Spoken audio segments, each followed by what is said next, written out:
తెలంగాణ కోసం 14 సంవత్సరాలు ఎట్లయితే మనం వంట మార్పు చేశామో అట్లా చేస్తే 14 సంవత్సరాల తర్వాత మనకు వచ్చింది తెలంగాణ.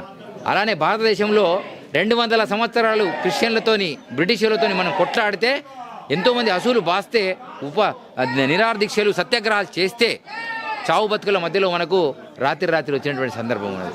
అటువంటి దాన్ని ఇప్పుడు కాపాడుకోకపోతే మళ్ళీ సీతారామరాజు, అల్లూరి సీతారామరాజు, భగత్ సింగ్, సుభాష్ చంద్రబోసులు రారు. ఎవరికి వాడు సుభాష్ చంద్రబోస్ కావాలి, ఎవరికి వాడు అల్లూరి సీతారామరాజు కావాలి, ఎవరికి వారు ఝాన్సీ లక్ష్మీబాయి, రాణి రుద్రమాదేవిలాగా ఆలోచన చేయాల్సినటువంటి అవసరం ఉంది. ఛత్రపతి శివాజీ మహారాజు కొట్టి తన జీవితకాలము హిందూ ధర్మాన్ని రక్షించడం కోసము, హిందూ ఆస్తులను రక్షించడం కోసం ఆయన సాయశక్తుల కృషి చేశాడు. తన సంతానం కూడా కృషి చేసింది. కానీ ఈరోజు ఆ శివాజీ మహారాజుకు సంబంధించినటువంటి చరిత్రను నిజంగా చెప్పాలంటే ఇలా గొర్రె పండుగకు లీవ్ ఉంది, బర్రె పండుగకు లీవ్ ఉంది, కానీ ఈ ప్రభుత్వాలు ఇస్తున్నాయి. కానీ శివాజీ మహారాజు హిందూ ధర్మం కోసం పనిచేస్తే అతనికి ఇప్పటివరకు దిక్కు దిశ లేదు.